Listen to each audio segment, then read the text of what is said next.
Thanks for being here.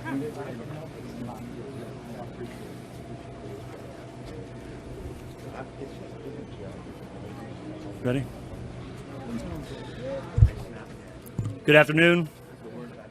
Joining us today is St. Charles Parish Sheriff Greg Champagne, Governor John Bell Edwards, Lieutenant Governor Billy Nungesser, Congressman Garrett Graves, Congressman Troy Carter, Senator Gary Smith, State Rep Greg Miller, Keith Dacus, CEO of St. Charles Parish Hospital, Dr. Ken Ortling, St. Charles Parish Superintendent, Kent Green, and Patrick Hambay with Entergy.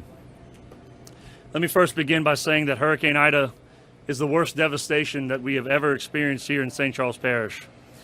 After being hit with sustained winds of more than 125 miles an hour for longer than 6 hours and sustained tropical storm force winds for over 13 hours, the damage is evident everywhere you look. After our initial assessment, I can't imagine that there's a single structure in St. Charles Parish that hasn't received some sort of damage, ranging anywhere from minor cosmetic damage to total loss and catastrophic loss of homes and businesses. We had significant flooding in Norco. I've seen more trees through homes than I can count.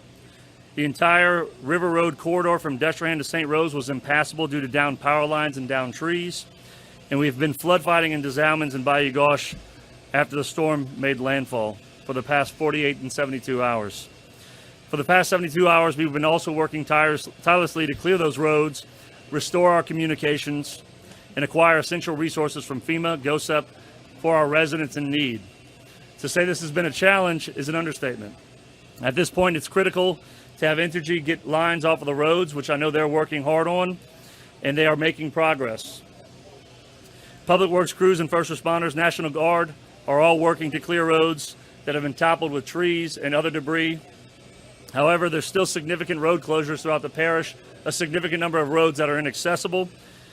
So I'm asking residents to please stay off the roads and please stay off of the levees in our parish. Upon initial inspection, our debris contractor has estimated that there's approximately 1 million cubic yards of debris. And I want to put that into perspective for those at home watching. For Hurricane Katrina, we had about 450,000 yards of debris. So we're looking at more than double the amount of debris for Hurricane Ida. Yesterday, we were able to store water on the East Bank thanks to a temporary fix after a barge destroyed our East Bank intake at the Mississippi River. A permanent repair of this structure will take some time. Until then, some residents may only see a trickle of water or reduced water pressure. We remain under a parish boil water advisory. We're also experiencing low pressure in many areas. Please be patient as our waterworks crews chase leaks to get that water restored to customers.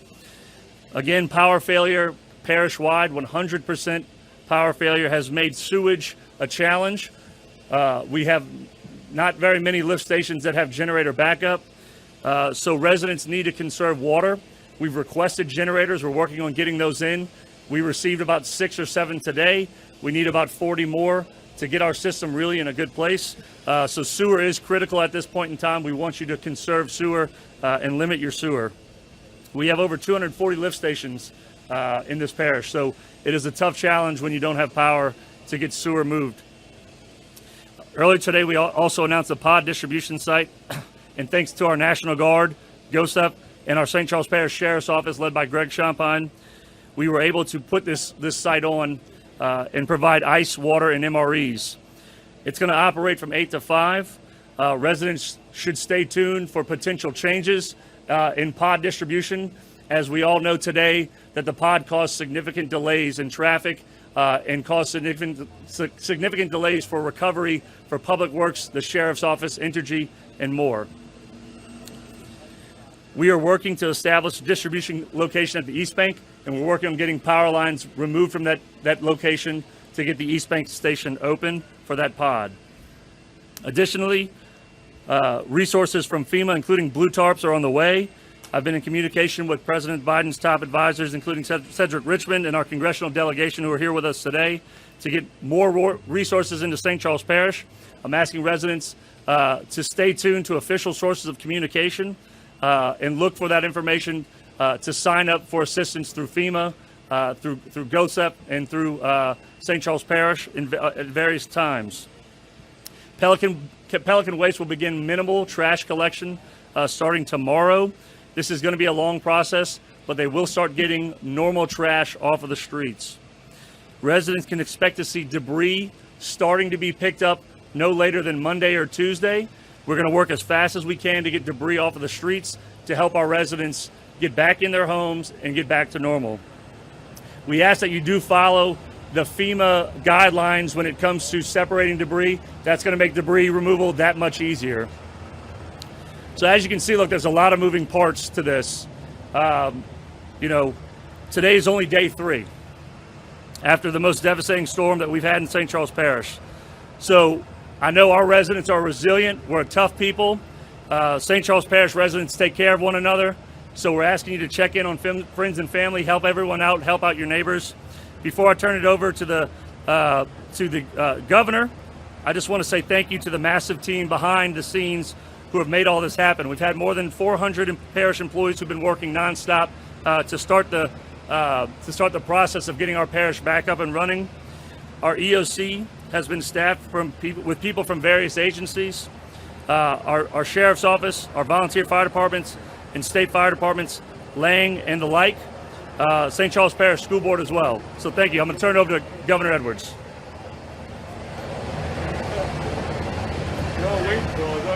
Yeah. Thank you, President Jewell. We're going to try to get those helicopters to shut down for just a minute, but I'm going to keep going. I want to thank the President and the Sheriff, Greg Champagne, and all of the folks here who've been working so hard since way before the storm actually hit. This has been a tremendously devastating storm with catastrophic damage, and I will tell you that the people have been tested, but we have good, resilient, faithful, decent people in Louisiana who inspire me, and I know that they're doing tremendous work here in St. Charles Parish, especially the first responders, and so I want to start it off by thanking them. I also want to let everybody know that the President is going to be visiting the state on Friday. He accepted my invitation. We're happy to have him here because I think getting eyes on the damage in person, rather than reading about it, rather than hearing about it, rather than seeing it on TV, is really important, because this is going to be a marathon, and we're going to need a lot of help from our federal partners for a long time to come, and we need some of that help immediately. And so getting him down Friday so we can have those conversations with him directly. And I will tell you, we've had a great working relationship with our federal partners, to include FEMA, to include the Coast Guard and others.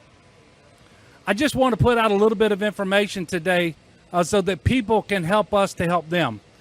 One is the President granted the pre-landfall declaration. That was very helpful. He's also granted the major disaster declaration, which authorizes us to receive individual assistance in St. Charles Parish, in fact, in almost all of southeast Louisiana.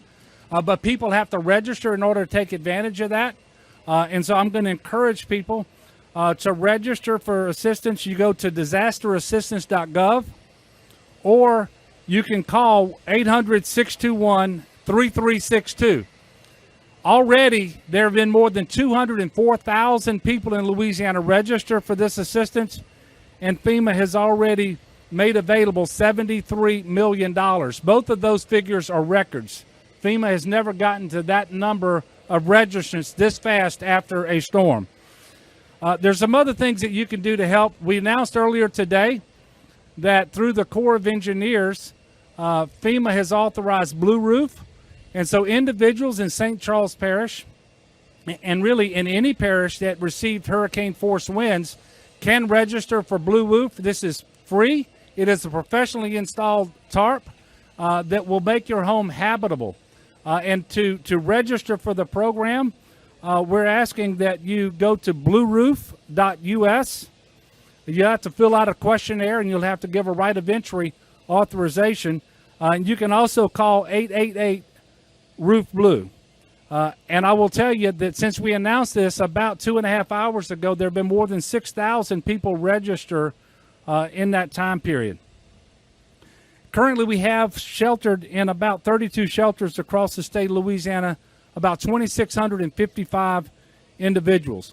But if anybody is out there in need of shelter because your home is no longer habitable, you don't have water, you don't have electricity, whatever's going on, make sure that you contact us. You can do that by texting LA Shelter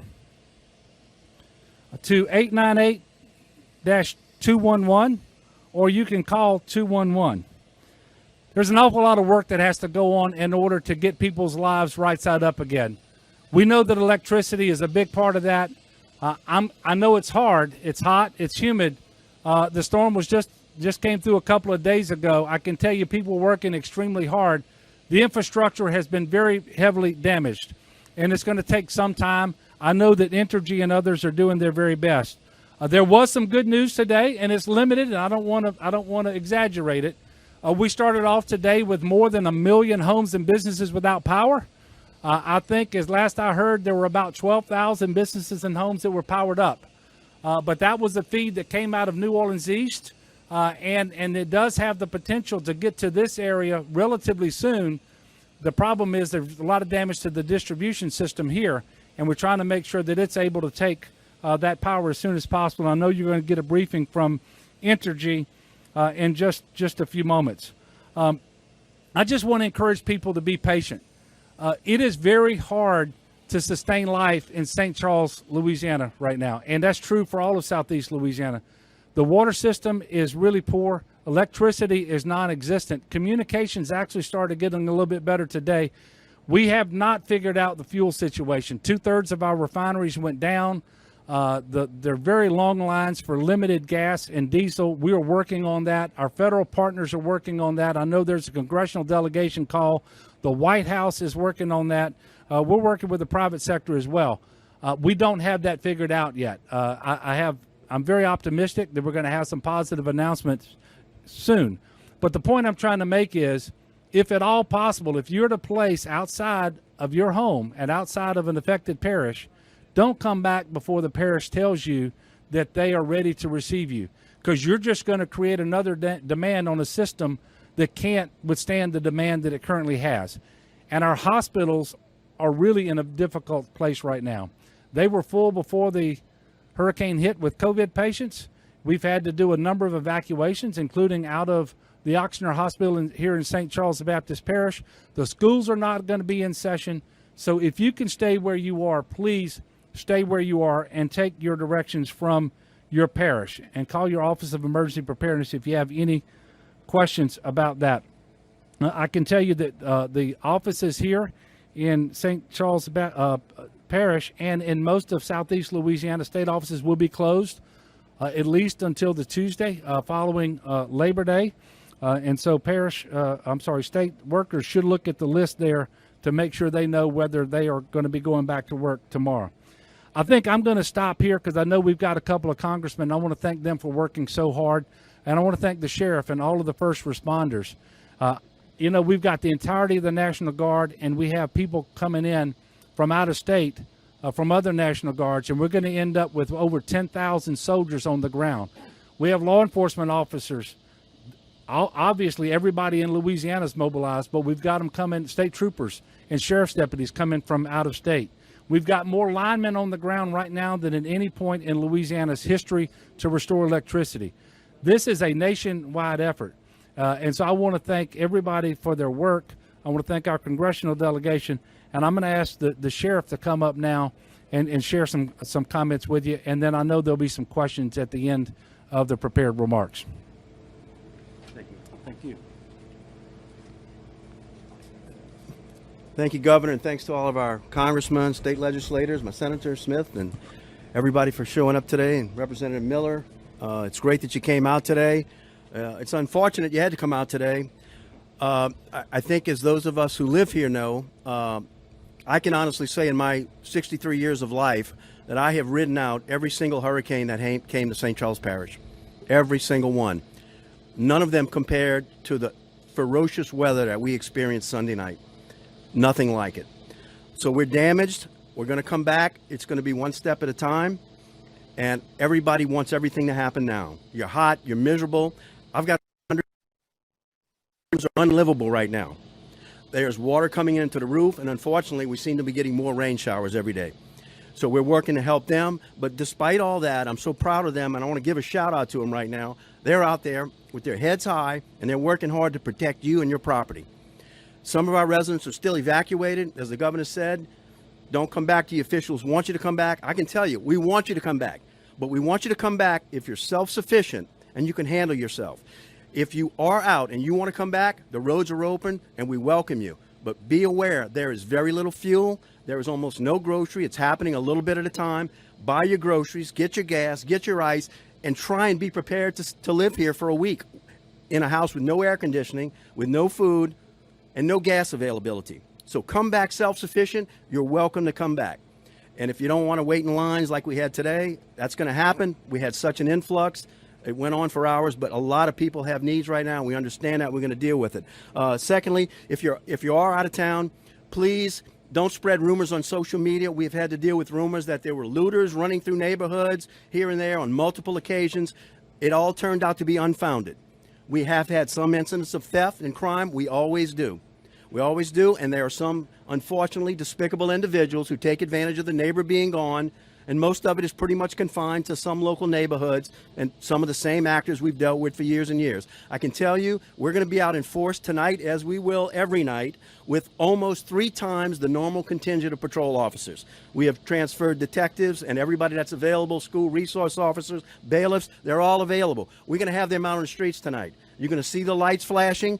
If you see or hear anything suspicious, call that 911 center across the street, and we're going to be there. We will be visible. We'll be out there. The jail has space, and if you want, and actually it has some air conditioning, believe it or not. So if you want to commit a crime, don't do it, because we might put you in a unit that doesn't have air conditioning. So, but we do have space. There is room at the end. So you don't want to be one of those at this particular time.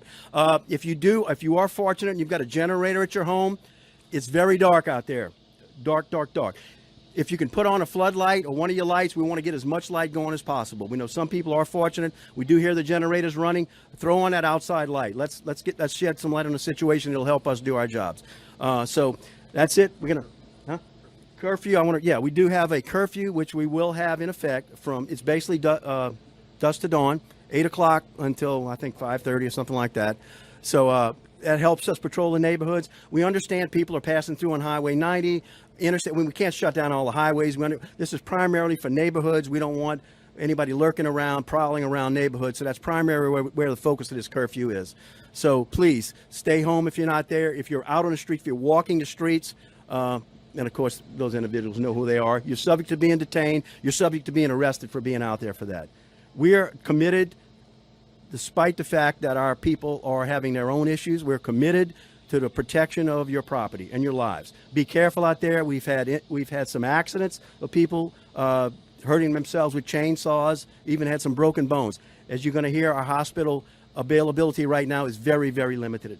So please be careful out there and don't injure yourself, although EMS is certainly working there. Anything else, Aaron? Do you think? Okay. Thanks again. And thanks to all of our officials. Governor, Lieutenant Governor Nungesser as well, and our superintendent and everybody. I don't want to miss anybody as well, but thank you all for coming today. We appreciate the support. All right. Thank you, Sheriff. I'm Garrett Graves, member of Congress who represents this area, together with Congressman Carter. I want to thank the Parish President, Matt Jewell, and Sheriff Champagne for their leadership. I know that they both have some impacts at home, yet they've been here nonstop helping to lead us through this disaster. I want to thank the governor for coming in and all the folks behind that have been leaning in, trying to get us to some degree of normalcy. Look, I want to be really clear. This is one of the most powerful storms that's ever hit Louisiana, ever made landfall in the United States.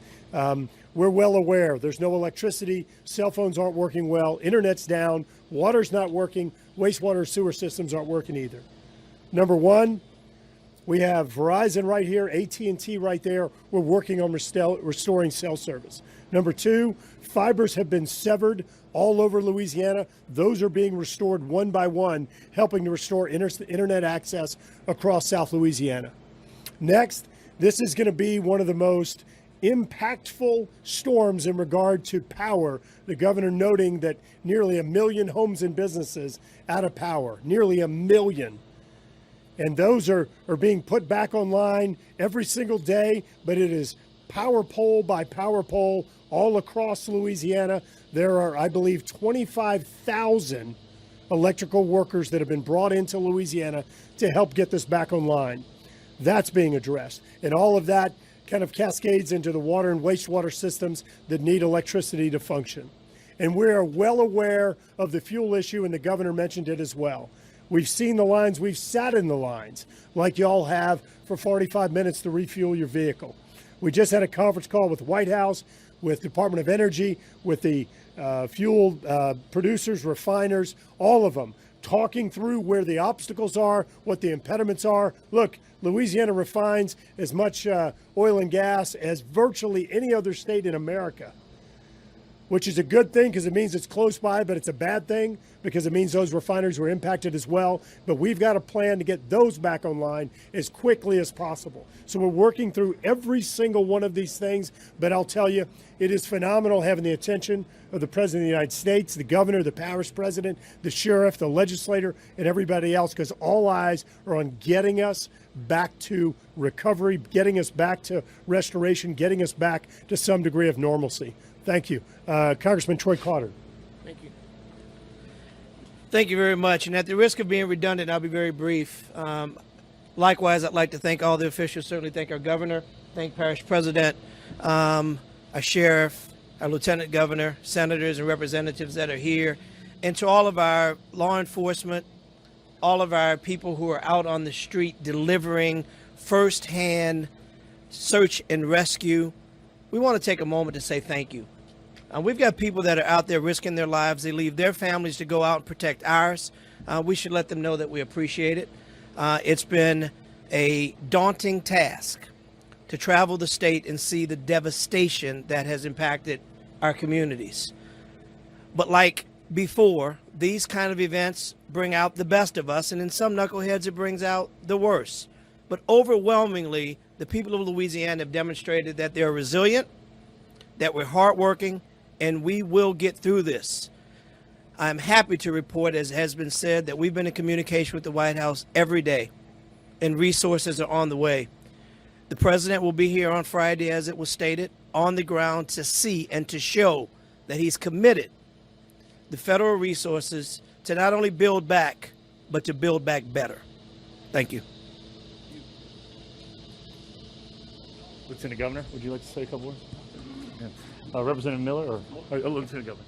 I just want to say that there's going to be a lot of, as we go through this recovery, Volunteer Louisiana is going to be there. We're still in Lake Charles helping people. You can go to volunteerlouisiana.gov and sign up if you need assistance that's not provided through FEMA. We'll be there to the end till everyone's back in their home. Thank you, Mr. President. Thank you, Mr. Lieutenant Governor. We're going to do an update from Entergy here, and then we'll take some questions.